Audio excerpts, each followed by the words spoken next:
Morning, y'all. Chief Prepper here. So, I'm gonna ad lib this. I've been thinking about it a lot. Different subjects, different topics. So this is not going to be a one and done thing, as in one topic and then stop recording. So I watched a TV series or whatever it was on Prime. It was called Terra Nova, and over and over and over examples are given, whether it be in a movie depicted or in real life with Helena and hurricanes and tornadoes and storms. The rebuilding process requires the same shit: shelter, food, water, security. So I'm not trying to scare everybody, but if you look around, and you're looking at all the YouTube channels that are talking about food shortages, even though John and Pepper Nation says there's no food shortage. There is not a food shortage right now, but and even if there is, if you're a prepper, you have food stocks, so you'll be okay for a little while. But food shortage is one, weather events is another, World War III is another, the chaos that could erupt with the people in the United States that want to do bad things, the cartel issues along the border. And it's not just along the border, they have cells within the United States. So if you just look at all that, if just two or three of those come to a head, not the World War III thing, but if the food becomes a problem, the resource becomes a problem, electricity becomes a problem, then we're right on the edge of chaos. So I want to talk about something that happened last night when me and my wife were coming home from having dinner. I think someone was shooting a gun off going down the road. I'm not positive. I could not see muzzle flashes. It sounded like the noise was coming from a dark colored F-150. But the first time it happened, I was like, huh. And then it happened like 6 or 7, maybe 10 times after that, not all in the same place because the vehicle was rolling down the road. And then I told my wife, I said, pay attention, something's up. And then, because I could feel the percussion and whatever the noise was in my vehicle. I didn't call 911 because there's no chance of them catching whoever was doing it. Because plus I couldn't tell for sure which vehicle it was coming from. My wife says she thought it was backfiring. I said, but when a vehicle backfires in the dark, it's like a muzzle flash on a gun. There's you should be able to see some kind of shit coming out of somebody's tailpipe. So that's the second time I think she was concerned living here in San Antonio. And then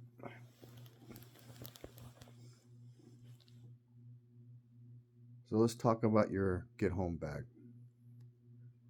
If you're not carrying a get home bag, I really recommend that you do it. And then if you're not somebody who's really good with knowing the streets and the names of the streets and how you travel, then you should probably invest. I've said this before, a street level map of your entire area, like your city. And then you want to get a bigger map for the roads in and around your city. Because you never know if things go sideways, how you're going to have to come home. If you're walking, if you're driving, if you're drive part of the way, then the car dies, and then you're walking, In your bag, you should have something that you can put on to keep you dry, like some kind of rainproof thing. We're getting ready to go into the spring season here in Texas. So a poncho of some kind. Preferably a tarp with some cordage, so when you stop, you can tie up something to keep you from getting wet and take the clothes off. It's a get home bag, so you're not going to really want to have extra socks and shoes and shit in there, because you should be able to make it within a day or two from wherever you're at in town. You know, food, fire, survival knife of some kind. Fire includes not just a ferrocerium rod and that knife, but matches and a lighter probably. The food, I would highly recommend meals ready to eat, MREs, because they're self-contained. Everything you need in there to eat them is in the pouch, and then dispose of it. If you're walking on a street or a path, don't leave it on there in the area where you're walking. Go off the pathways and get rid of it, because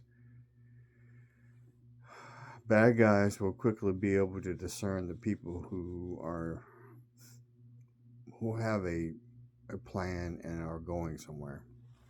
And so if they're following you, they'll use things like that to help find you. Some kind of light, as in flashlight. I carry an everyday carry flashlight on me all the time, but a red lens would be better. You know, if we have a grid down situation, then you're not going to want to be using white light, because that tells everybody in the world where you're at. I've said before, you can see a white light if you're shining it up in the air or whatever from miles away, or even if you're just using it and there's nothing, no cover around, or no camouflage, no brush to disguise what you're doing. Then also in your get home bag, if you're a person who carries one of those pew-pews, then you should have extra mags for that pew-pew. And with the way I do it, I carry a gun that has the capability to put the mags in my everyday carry in it, and it is a longer barreled pew-pew, still the same handgun caliber, but something that I can shoot a little further out, a little better. I do agree that you might want to have something more than that, but it's hard to carry all that, you know, and if you get pulled over, it'll make the fucking cops nervous. So I also carry a collapsible police baton. So, you know, carry a couple water bottles and cash. So if something happens, you stop at the first convenience store and you buy as much water as you can carry, because you're going to need it. Especially, like, I'm often 25 to 35 miles away from my house, so that's minimum 2-day walk. It's on the higher side. Like if I go up to Bass Pro or Cabela's, way the fuck up there, it's close to 35-40 miles. So that's 2 days of walking. 2 days of hard walking, because you know you're going through town and people will be losing their shit. So we're at 8 minutes already. Going to go over something real quick. Most people in America, if they're not married to a service member or to a police officer or to a first responder, they've never experienced the goodbye kiss and hug. You don't know what that is. It's when you say goodbye to your loved one and you get on a fucking plane, in the case of a service member, and you go to a war zone, and they know you're going to a war zone, okay? For first responders, it can be every day, where you walk out the door and you may not come home. So for people who haven't experienced that, and then for people who have only ever loaded their guns and only gone to the range or gone hunting, then you've never, like, I was in the Army a little over 17 years when I went to war the first time, or 16 years, 16. And then the reality of what we were getting ready to do really set in the night before, when they gave us our live ammunition and we loaded our mags and we put one in our weapon, and we were prepared. we're going to war, basically. And so, if you've only ever shot at paper targets, there's a big difference. And even there's a big difference even between hunting animals to slaughter and eat, and then hunting or going to war. So,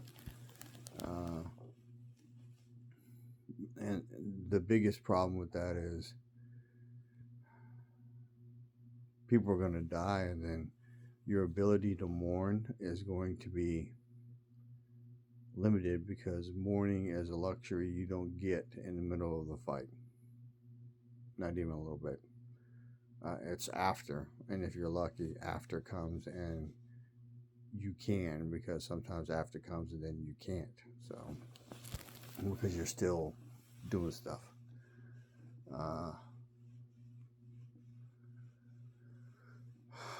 So, Super Bowl Sunday. Please enjoy the day. I mean, I'm going to be working on some cars around here. I got a couple things I got to deal with. My old gangster car is down. It's not getting fuel, so it's a fuel pump issue, or it's a fuel issue. I don't know whether it's the pump or not. I don't know. And then I assume it's the pump. I don't. It's something. So problem is it's in a spot where I have to work on it in dirt. So, but also have to go get the mechanical fuel pump, because I'm really leaning hard on putting that back on and getting rid of the electrical one that I have on there. So,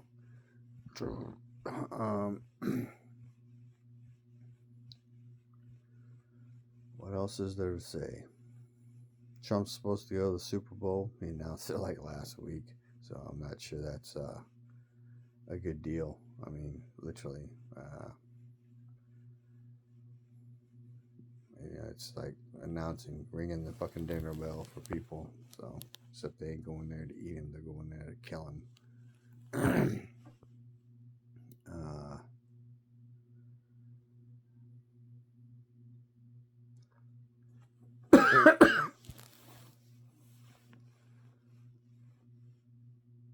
What can we do? I watched Patera do her video about losing Buddy, and losing an animal is a thing for people who have animals. So, enjoy the day. I mean, slow down a little bit, do what you got to do. But like all the other prepping channels, I would highly advise you to not stop prepping. I'm actually Tuesday or Wednesday start cleaning up my meat freezer and then restocking it. So